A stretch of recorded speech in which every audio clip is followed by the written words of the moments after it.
Guys, tama ba ang pagtago ng katotohanan? Napapasaklaw ba yan sa isang kasinungalingan? Mga katanungan patungkol sa kasalanan, tama magsinungaling. Hindi ba tama kailanman ang pagsisinungaling? Hindi kailanman binanggit sa Biblia ang isang pangyayari kung saan itinuring na tama ang pagsisinungaling.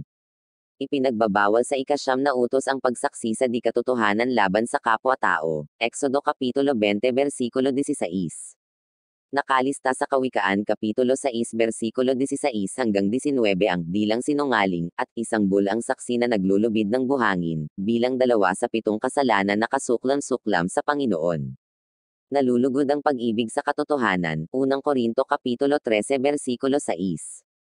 Para sa iba pang mga talata na tumatalakay sa pagsisinungaling bilang kasalanan, tingnan ang Awit Kapitulo 119 versikulo 29, 163, 120:2, Kawikaan Kapitulo 12 versikulo 22, 13:5, Efeso Kapitulo 4 versikulo 25, Kolosas Kapitulo 3 versikulo 9, at Pahayag Kapitulo 21 versikulo 8. Napakaraming halimbawa sa Biblia ng pagsisinungaling, mula sa pandaraya ni Jacob sa Genesis Kapitulo 27, hanggang sa pagkukunwari ni Ananias at Sapphira sa Gawa Kapitulo 5.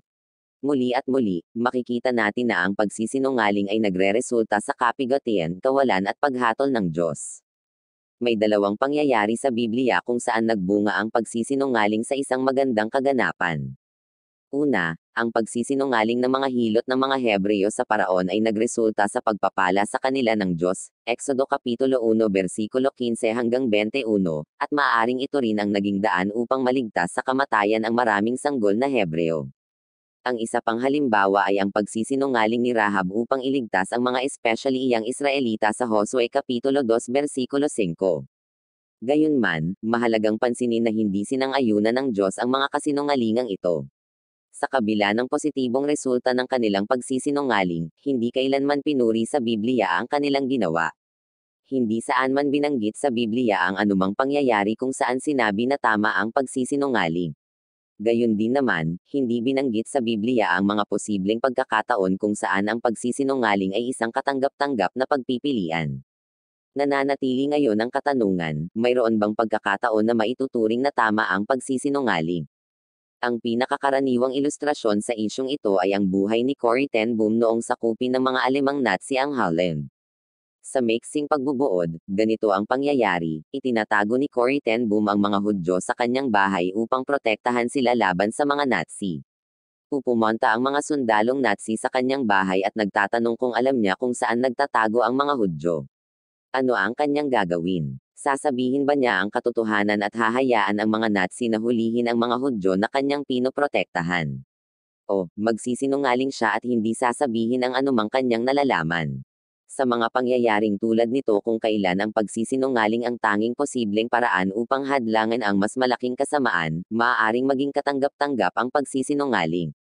Ang ganitong pangyayari ay katulad sa pagsisinungaling ni Rahab at ng mga hilot ng mga babaeng Hebreo.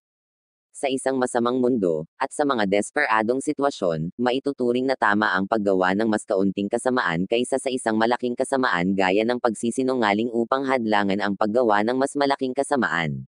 Gayunman, dapat nating tandaan na napakabihira lamang ng ganitong uri ng sitwasyon. Posible na ang karamihan ng tao sa kasaysayan ng mundo ay hindi humarap sa ganitong uri ng sitwasyon kung kailan maituturing na tama ang pagsisinungaling. Sa tingin mo guys, dapat ba nating itago ang katotohanan? Dapat bang kayo na lang ang nakakaalam na kahit alam mong isang mali ang iyong ginagawa? Sa atin Jean Batanan, kung di tayo magbabago sa pananaw at pag-uugali, mananatili po tayo sa aral na mali ang buhay natin ay nasa kadiliman pa, kaya ikaw mismo ang makagagawa na kung saan nails mong magbago o hindi. Guys, pa-support naman nag-aking Celso Llorente YouTube channel. Maraming salamat po. God bless you all.